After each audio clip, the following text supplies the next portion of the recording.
Hi, Movies Recap here. Today I'll break down a Brazilian dystopian thriller series called 3%. Spoilers are ahead. Be cautious and stay safe. The story is set in the distant future, where society is split into two regions. The first is called the offshore, a place of ultimate luxury and comfort. People there have it all: wealth, joy, entertainment, and more. The second region, however, is a rundown slum that lacks basic necessities like hospitals, schools, medicines, and jobs. Every individual from the slum gets just one opportunity in life to move to the offshore. At the age of 20, they must undergo a rigorous selection process known simply as the process. Only 3% of the participants are successful and make it through. The chosen ones get to live a life free from hardship, while the rest are forced to return to the slums to endure their bleak existence. One day it is announced that the 104th process is about to begin. Everyone who registered is instructed to report to the headquarters. Among this year's hopeful participants is a young woman named Michelle. A small device behind her ear alerts her that she will reach the headquarters in 40 minutes. This device was implanted during her registration. Every participant has a similar embedded device, serving as their official identification. Michelle and her friend Bruna, who also lives in her neighborhood, nervously make their way to the headquarters, joining a crowd of other 20-year-olds. Before entering, they are instructed to change into the official uniform. Afterward, the chief overseer of the process, Ezekiel, delivers a speech emphasizing the program's significance. He explains that the program was established by someone referred to as the founding couple. Following the speech, Ezekiel encounters a new employee named Aline, who informs him that she has come from the offshore to assess his performance. Ezekiel is visibly displeased with the oversight, but cannot defy the orders from his superiors. Meanwhile, the participants are escorted to interview rooms where they are evaluated by officials from the offshore. This marks their first challenge, and those who fail to meet the criteria will be sent back home before the competition even begins. Michelle's interviewer probes her with several personal questions about her life. She discloses that her boyfriend participated in the process the previous year and never returned. While she assumes he succeeded, the interviewer hints at a darker possibility. He could have died during an accident, which is not uncommon among participants.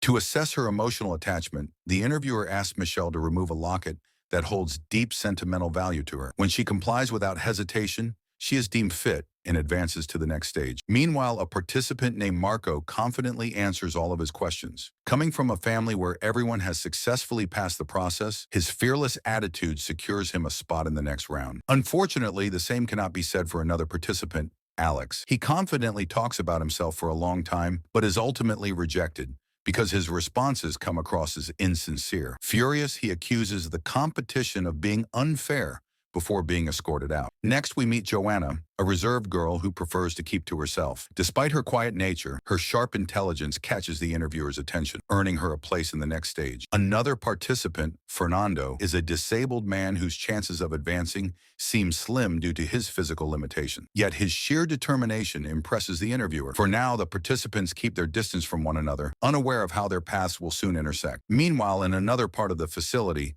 an employee named Agatha discovers a security breach. It is revealed that a man sent by the rebellious group, The Cause, has infiltrated the program to gather intel. He is being interrogated and tortured to disclose who else might be involved. Under duress, he admits that one of the new participants is also a spy. Ezekiel and Agatha must act quickly to identify and eliminate the mole to prevent any disruptions in the program. At the same time, members of The Cause hold a secret meeting in the slums. They argue that everyone deserves equal opportunities and claim the process is nothing more than propaganda designed to uphold societal inequality. The group's leader reassures them that their insider will remain undetected. Back at the headquarters, Alex takes a drastic step after being rejected, shocking the remaining participants. Officials step in to move the others to another room for safety. As the process continues, the participants' ear devices are scanned to confirm their registration. Joanna observes that the man in front of her, Raphael, has 3 stitches behind his ear instead of the usual 2. Joanna accuses Raphael of being a fraud, but he insists that he was properly registered. When his ear device is scanned, the monitor confirms his legitimacy. Despite this, Joanna is convinced that he manipulated his way into the program,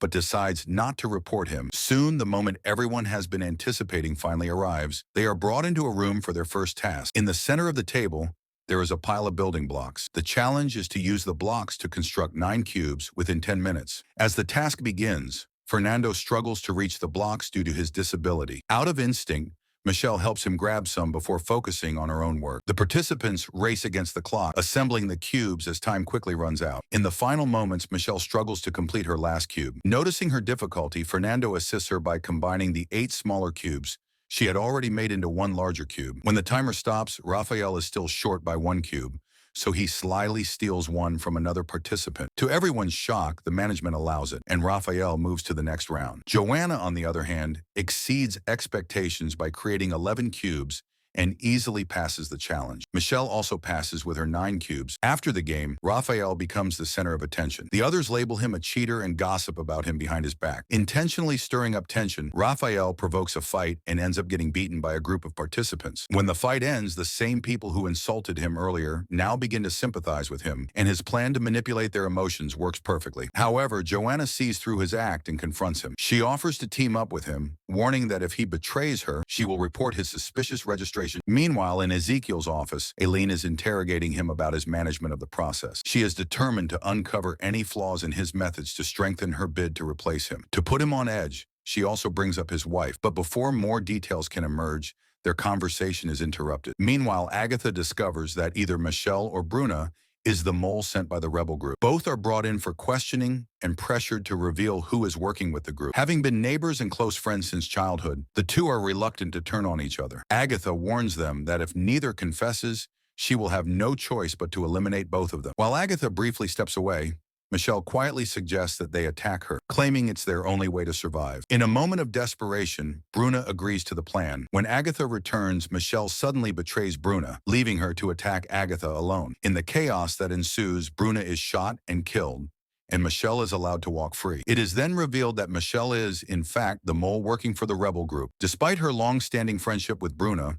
Michelle sacrificed her for the greater mission. The story about her boyfriend was fabricated to gain sympathy and secure her spot in the process. In reality, Michelle's goal is to reach the offshore and find her brother, who went through the process years ago and never came back. The scene then shifts to Fernando's backstory. Raised by a determined father, Fernando was taught from a young age to see the process as his life's purpose. His father instilled in him the belief that his disability should never be a barrier to reaching the offshore. During a physical evaluation, Fernando is examined by a doctor who administers an injection. To his astonishment, the medicine triggers pain in his legs, something he has never felt before. The doctor assures him that if he passes the process, he will receive proper treatment and could one day walk again. The news leaves Fernando conflicted. For the next task, the participants are grouped together and brought into a new room. Inside, they find 4 mannequins seated at a dinner table, each with a distinct facial expression. The group is tasked with solving the mystery of what happened to the woman in navy blue clothing. They quickly dive into analyzing the scenario, each offering their own theories. After much deliberation, Fernando concludes that the woman was poisoned. He reasons that her husband must be the man sitting beside her because both of them have dirt on their shoes, indicating they are guests at the other couple's house. However, in her moment of distress, she is turning toward the other man,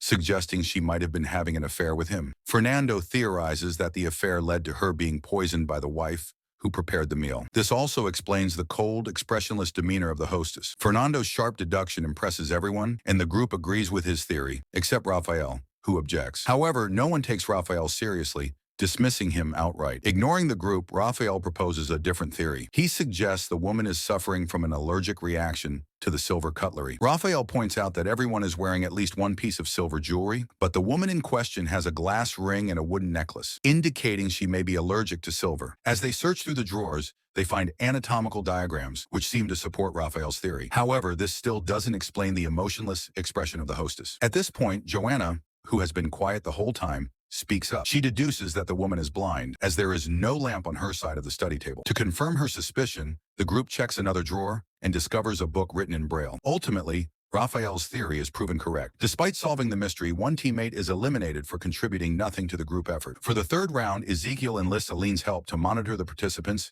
claiming he is short-staffed. Aileen agrees, but her growing suspicion of Ezekiel lingers in the background. When the competition begins, Michelle searches for Ezekiel and spots him leaving the headquarters. He is dressed in a tattered robe, disguised as a beggar, and heads into the slums. Meanwhile, the remaining groups are escorted to separate rooms for the next round. For this challenge, the group is presented with 6 coins for 7 participants. They are given 15 minutes to decide who among them will be eliminated. In the end, only those who leave the room with a coin will pass. Raphael immediately grabs a coin, claiming it as his. Determined to stay in the competition, he boldly declares his intent to win. However, Marco forcefully demands that Raphael return the coin, leaving him with no choice but to comply. After much debate, the group decides to vote on who should leave. At first, everyone unanimously votes for Raphael due to his abrasive personality, but Michelle unexpectedly votes for Joanna. Feeling the pressure, Joanna looks to Raphael for help, silently threatening to reveal his secret if he doesn't support her. Under her influence, Raphael casts his vote for Fernando, believing his disability makes him the easiest target to eliminate. Fernando, however, stands his ground,